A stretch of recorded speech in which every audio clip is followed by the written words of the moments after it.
Shri Swami Samarth. Good morning सर्वांना. तर सकाळची वेळ आहे, मस्त असं थंड वातावरण आणि पक्ष्यांचा किलबिलाट.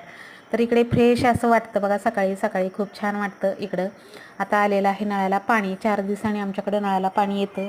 टाक्या वगैरे भरून घेतल्या, मोटर लावलेली आहे. मोटर लावली ना की नळाला पाणी जास्त पडतं आणि सगळ्या खालच्या टाक्या, वरती 2 टाक्या आहेत, खालच्या 2 टाक्या भरून घेते, म्हणजे आम्हाला 4 दिवस पाणी भरपूर होतं. त्यानंतर मग मी एक बकेट घेऊन भरून घेतली पोर्च धुण्यासाठी आणि तुळशी पसलं वगैरे सगळं साफ करून घेतलं. आणि पोर्च धुतला ना की मग फ्रेश वाटतं, दारामध्ये रांगोळी वगैरे काढायला छान वाटतं. तर माझं कसं असतं, सकाळी आता पहिलं मी आंघोळीच्या आधी पोर्च वगैरे धुवायचे, पण आता काय करते, आता हल्ली जसा उन्हाळा चालू झाला आहे ना तसं आंघोळ वगैरे अगोदर करून घेते आणि त्यानंतर पोर्च धुवून मग दारामध्ये रांगोळी वगैरे काढत असते. रांगोळी झाल्यानंतर मग माझ्या बाकीची सगळी कामं असतात, देवपूजा ही ते सगळं. तर सगळं झाल्यानंतर बघा रानू आली, रानूची पूजा वगैरे करून घेतली आणि हळदी कुंकू लावून तिला एक चपाती खाऊ घातली. हे रोजचं माझं नित्य डेली हे आहे बघा. आपण गायीची रोजच्या रोज नित्यनेमाने पूजा केली किंवा आपल्या दारामध्ये गाय आलेली खूप चांगलं असतं. गाय येणं आपल्या दारामध्ये म्हणजे साक्षात लक्ष्मी आल्यासारखं असतं. त्यामुळे तिची पूजा करून, आता बघा शहरामध्ये जास्त करून नाही ती मिळत गायी, खेडेगावालाच गायी आहेत, पण आमच्या शहरामध्ये म्हणजे आमचं शहर जे आहे ते छोटंसं आहे, पण तिथं रोज गायी येतात. इथं आहे गोशाळा, त्यामुळे गायी भरपूर येतात आणि ह्या नेहमीच्याच माझ्याकडे येतात, त्यामुळे त्यांनासुद्धा सवय झालेली आहे.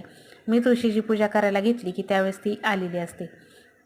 तर त्यानंतर बघा दारामध्ये रांगोळी वगैरे सगळं काढलं होतं, पण परत उंबरा धुवून घेतला, कारण मला उंबऱ्याला द्यायचा होता पेंट.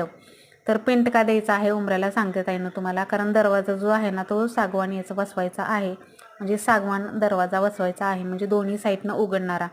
त्यामुळे मग मी काय केलं, उंबरा पण थोडासा खराब झाला होता, कलर उडाला होता उंबऱ्याचा, म्हणून म्हटलं की असा सागवानी कलर उंबऱ्याला देऊन घ्यावा. आणि इतका छान पेंट झाला, मस्त असा पेंट दिला मी, थोडासा दिला, त्यानंतर बाकीचा समर्थने दिला. एवढा छान पेंट बसलेला आहे. आणि उंबरा तुम्हाला फायनल कसा दिसतोय ते उद्याच्या व्हिडिओमध्ये पाहायला मिळेल, लॉंग व्हिडिओमध्ये आपल्या. तर मी आता पूर्ण उंबऱ्याला कलर वगैरे देऊन घेतला आणि समर्थला सांगितलं कलर छान देऊन घे, चौकटीला आणि उंबऱ्याला, देवघराला सुद्धा कलर द्यायचा आहे. तर आज देवपूजासुद्धा देवघरातली जी आहे ना, देवासी खालीच ठेवलेले आहे, देवघर स्वच्छ धुतलं आणि देवघराला सुद्धा हा कलर द्यायचा आहे. त्यानंतर पराठे केले. आज ह्यांचा शनिवार होता. शनिवार असला की कसं असतं, त्यांना खिचडी असली की आम्ही असंच काहीतरी लाईटली करत असतो दुपारच्या जेवणामध्ये. मग आम्ही पराठे आणि दही असंच जेवण केलं. चला तर मैत्रिणींनो, तुम्हाला आजचा व्हिडिओ कसा वाटला मिनी ब्लॉग तो नक्की कमेंटमध्ये सांगा. आवडला तर लाईक शेअर सबस्क्राईब करा. चला तर भेटू उद्याच्या छानशा व्हिडिओमध्ये. श्री स्वामी समर्थ.